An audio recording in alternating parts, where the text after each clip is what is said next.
At every junction of change and transition, the phrase drinking from a fire hose always comes to mind. Hey YouTube, welcome back to the channel. Thanks for tuning in again for another week and another video with me. Sorry, so far I've been only putting out inspirational and lifestyle content. I promise as I get more into the real estate transaction side of things, I will be putting out more real estate content. So stay tuned for that. There is more coming your way in that regards.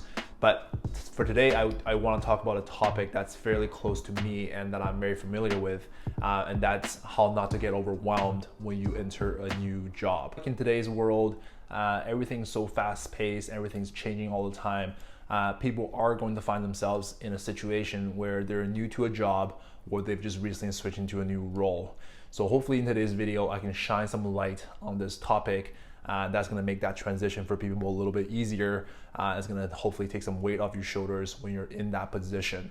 I myself am somewhat of an expert in this because I've already done this a few times in my life.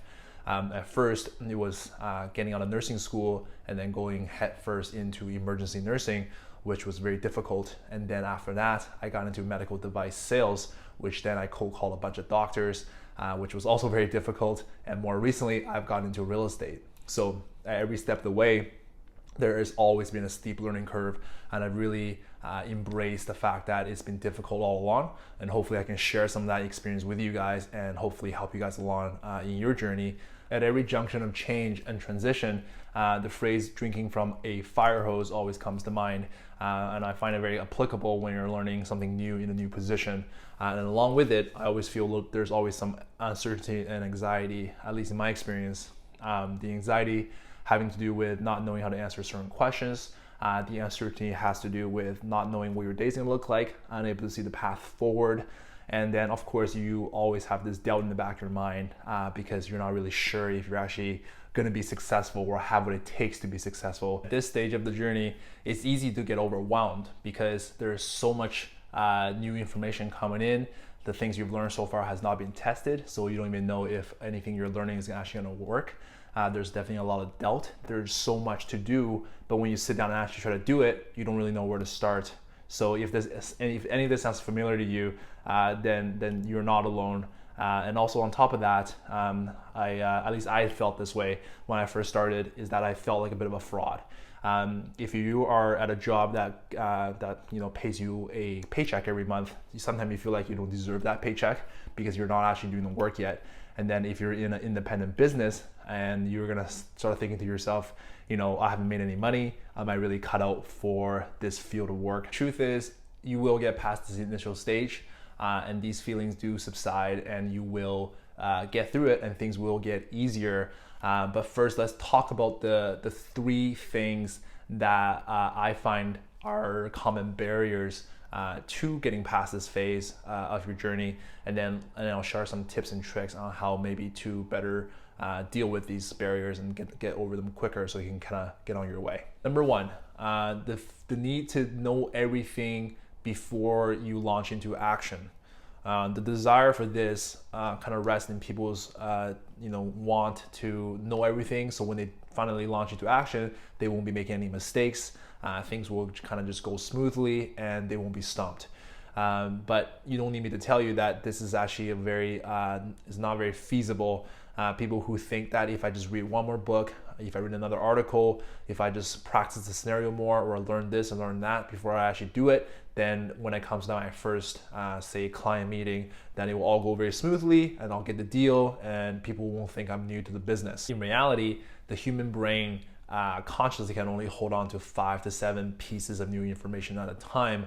So unless you have time to practice everything you do for work so often that it becomes so second nature to you that it becomes subconscious, then this method of going about learning a new job is just not feasible. It's time consuming. And when the time actually arrives for you to perform and your heart rate goes up a little bit, say for example, your very first client meeting, all that information you have stored in your mind is gonna go empty, go blank, you're not gonna remember it. Number two, people stressing about making mistakes at their new job.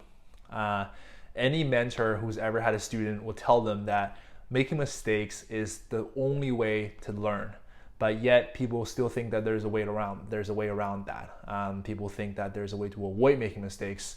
And I'm not exactly sure why people are so afraid of making mistakes. Maybe it's because that if they do make a mistake, they will feel like people are judging them negatively and it's gonna really reflect on their character.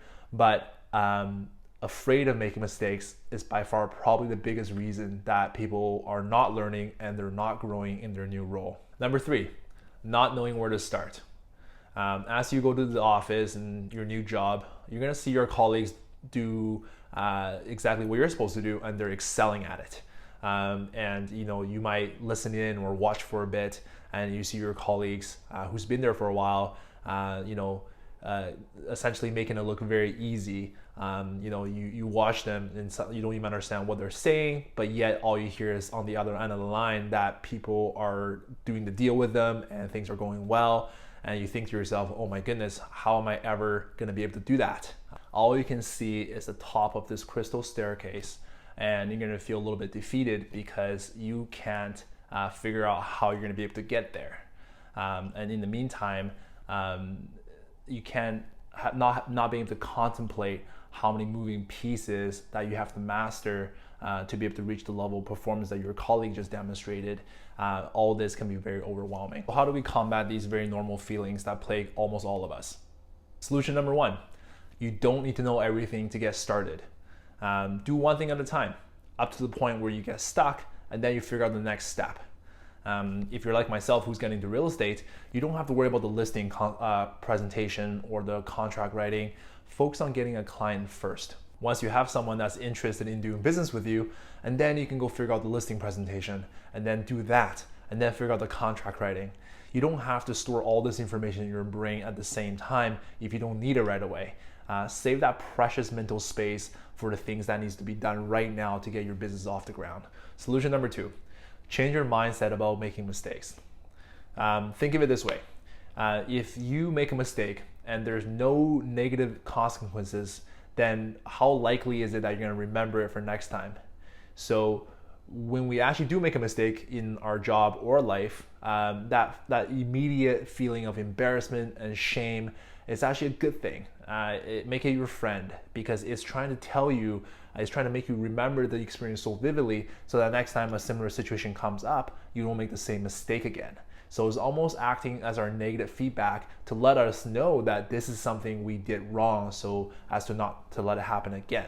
Your boss, I can promise you, will not get mad at you as a new person for making a mistake. But what will get your boss mad or the people around you mad is that if you keep making the same mistake. So making a mistake and feeling bad about it, it's almost a good thing, because that's how you're gonna remember not to do that again to avoid future mistakes.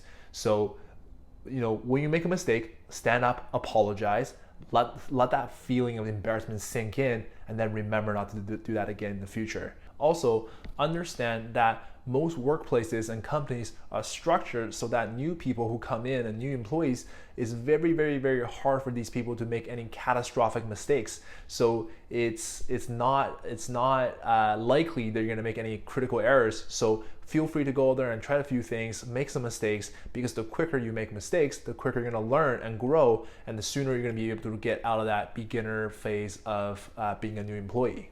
The third and final solution we're going to talk about here is breaking things down into manageable chunks and being kind to yourself. Take prospecting, for example, something that's very crucial and necessary for most businesses, and something that people are commonly afraid of, is that break it down into the components that make up prospecting. So what is prospecting? It's essentially a systematic approach, a non-robotic script, and having the guts to kind of put yourself out there and trying it. So when you take that, you just focus on one thing at a time. It doesn't have to be the whole process, and also make it manageable.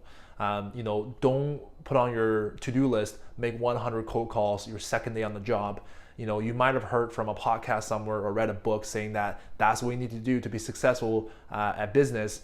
But in reality, it's much, much better to put out 5 calls to start with and do those 5 calls than say you want to do 100 calls, but then you get overwhelmed and you get scared and you don't actually make any calls at all. So in the beginning, go slow, go steady, Make it manageable. I don't care if it's even too manageable, at least you're doing it. Like I said in my previous videos, at least you're moving forward. Doesn't matter how fast or how slow, you're going in the right direction. I like training for a marathon.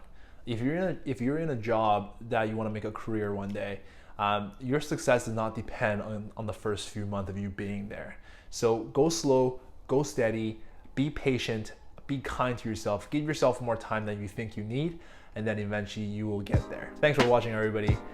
If you like the content, please drop a like, subscribe. If you think anyone that you know might benefit from this content, please share it with them. I really appreciate all the support that everybody gives me. Thanks so much again. Please stay tuned, and I'll see you in the next video.